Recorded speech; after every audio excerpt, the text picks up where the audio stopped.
Selamat datang di channel ini dan selamat merayakan Hari Minggu Kerahiman Ilahi. Hari ini kita merayakan Hari Minggu Kerahiman Ilahi yang senantiasa dirayakan secara khusus pada hari Minggu Paskah kedua.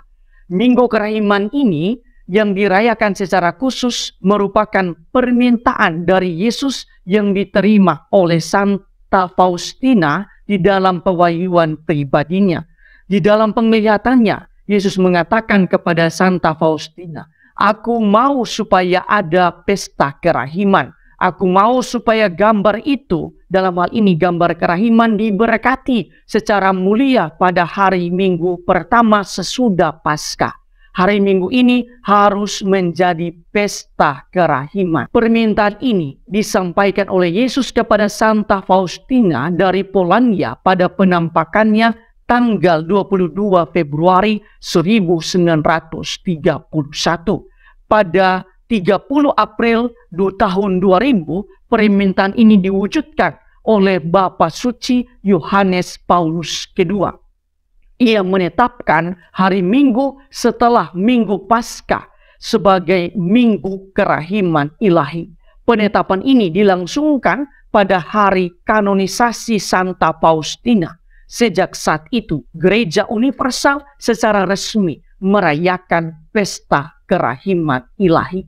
Bacaan pertama menceritakan bahwa setelah jemaat perdana menyaksikan kebangkitan Yesus, mereka menjadi percaya dan memberi diri dibaptis sambil bertekun dalam pengajaran para rasul dan dalam persekutuan. Mereka juga selalu berkumpul untuk memecahkan roti atau berkumpul dalam ekaristi dan berdoa. Di dalam bacaan yang kedua, Santo Petrus juga menegaskan bahwa dengan kebangkitan Kristus, maka kita dilahirkan kembali kepada suatu hidup penuh pengharapan. Ia mengatakan, berkat rahmat-Nya yang besar, kita telah dilahirkan kembali oleh kebangkitan Yesus Kristus dari antara orang mati. Kita dilahirkan untuk hidup yang penuh harapan. Dalam konteks perayaan hari ini, kita dimampukan untuk hidup dengan penuh harapan karena kita diyakinkan bahwa Allah yang kita imani adalah Allah yang penuh kerahiman, Allah yang berbelas kasih.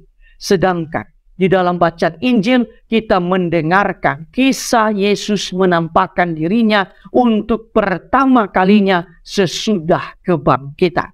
Pada waktu itu Yesus datang dan berdiri di tengah-tengah murid-muridnya dan berkata, "Damai sejahtera bagi kamu." Sesudah itu ia menunjukkan tangannya dan lambungnya kepada mereka. Di dalam penampakan itu, Yesus juga mengutus para muridnya dengan berkata, "Sama seperti Bapa mengutus aku, demikian juga sekarang aku mengutus kamu."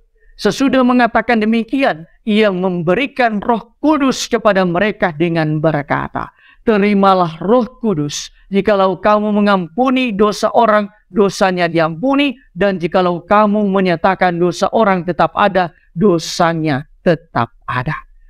Sahabat-sahabatku yang terkasih, berdasarkan perayaan dan bacaan-bacaan hari ini, marilah kita merenungkan sejumlah remak permenungan. Pertama, di dalam homilinya tanggal 17 Agustus tahun 2002, Paus Yohanes Paulus II menegaskan bahwa dunia saat ini membutuhkan kerahiman ilahi. Sebab saat ini dunia sedang menderita oleh konflik berkepanjangan, kematian bagi orang-orang yang tak bersalah, martabat manusia tidak dihargai, budaya kematian menggerogoti budaya kehidupan.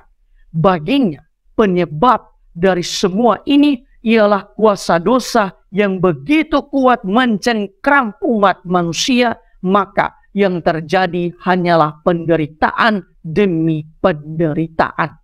Dalam situasi seperti inilah, maka dunia dan manusia membutuhkan kerahiman ilahi untuk mengubah pikiran dan hati manusia agar mengarahkan kembali orientasi hidupnya pada upaya menegakkan damai dan kasih di dalam kehidupan bersama. Jika dosa menciptakan budaya kematian, maka kerahiman ilahi menciptakan budaya kehidupan dan kedamaian. Kedua, di dalam homili Paus Yohanes Paulus kedua, terdapat dua istilah, yaitu budaya kematian dan budaya kehidupan. Yang termasuk dalam budaya kematian ialah amarah, kebencian, dendam, sumpah serapah, dan lain sebagainya. Semuanya itu menciptakan kematian rohani di dalam batin dan hati kita, tetapi juga menimbulkan kematian yang sesungguhnya, karena kebencian dan balas dendam berakhir dengan saling membunuh satu dengan yang lain. Sedangkan yang termasuk dalam budaya kehidupan ialah cinta kasih, kerahiman, pengampunan, dan seluruh ajaran kasih Yesus. Ketika kita mengampuni dan mencintai orang lain, maka kita sedang menghidupi kualitas cinta di dalam diri kita, juga kualitas cinta di dalam diri orang lain. Marilah di Minggu Kerahiman Ilahi ini kita meninggalkan budaya kematian dan semakin membangun budaya kehidupan di dalam hidup kita masing-masing. Ketiga, di dalam bacaan Injil, Yesus menghembuskan Roh Kudus kepada para murid-Nya sehingga mereka pun memiliki hidup dan semangat baru. Hidup dan semangat baru inilah yang telah dihidupi oleh jemaat perdana sebagaimana yang telah digambarkan di dalam bacaan pertama dan bacaan yang kedua. Oleh karena itu, di dalam masa Paskah ini kita meminta karunia Roh Kudus untuk selalu memperbaharui diri kita, memberikan kepada kita semangat dan hidup baru.